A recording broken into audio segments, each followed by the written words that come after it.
नमस्कार मंडळी, आज आपल्या नवीन व्हिडिओमध्ये मी सर्वांचं स्वागत करते। इथं मी एका बाउलमध्ये पाणी घेतलेलं आहे आणि हे 15 रुपयावाले 4 मॅगीचे पॅकेट आणलेले आहेत मी। तर हे चारही पॅकेट या पाण्यामध्ये काय करायचं आहे, 10 ते 15 मिनिट भिजत घालायचे।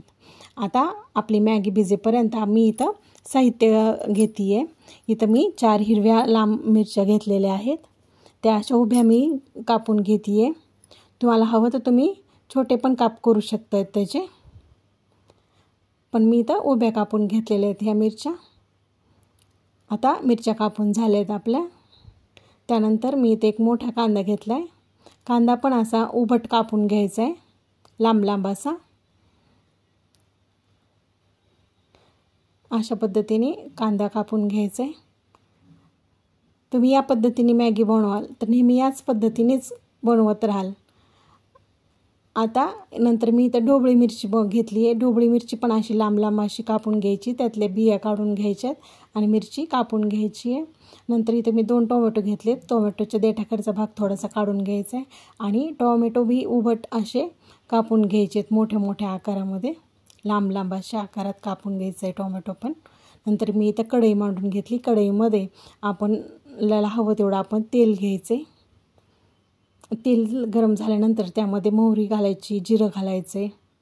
जिरं मोहरी चांगलं तडतडल्याच्या नंतर त्यामध्ये ज्या आपण चिरून घेतलेल्या उभट मिरच्या होत्या की नाही त्या घालायच्यात। मिरच्या छान तळल्याच्या नंतर त्यामध्ये कांदा घालायचा आहे।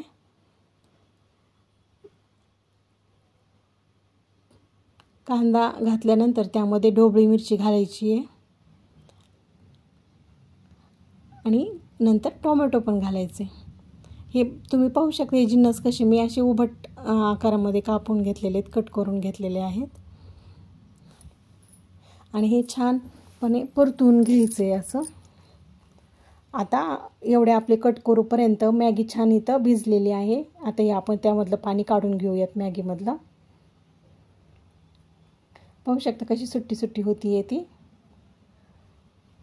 आता पाणी नितळण्यासाठी ठेवली मॅगी। आता हे आपलं छान परतलेलं आहे। त्यामध्ये सगळा मॅगी मसाला घालायचा आहे। आता नंतर मीठ घालायचं आहे आणि थोडीशी धना पावडर घालायची। धना पावडर ऑप्शनल आहे, तुम्हाला वाटलं तर घाला, नाही घातली तरी काही फरक पडत नाही। नंतर त्यामध्ये थोडं पाणी घालायचं, ते भाज्या ज्या आपण घातल्यात त्या शिजतील एवढं असं पाणी घालायचं आहे।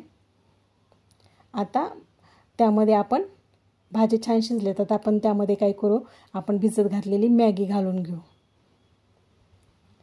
आता मॅगी आणि हे भाज्या सगळ्या एकमेकाला, भाज्या सगळ्या मॅगीला लागतील अशा पद्धतीने मस्त हलवून घ्यायचे, मस्त एकत्र करून घ्यायचे मॅगी आणि भाज्या। पाहू शकता तुम्ही किती छान मॅगी झालेली आहे ती आणि एकदम त्याचे तुकडेही पडलेले नाही आहेत, अशी लांबलचक अशी मॅगी आहे। आता आपण सर्व करू आणि सर्व केल्यानंतर आता त्यावर हिरवीगार अशी कोथिंबीर घालायची आहे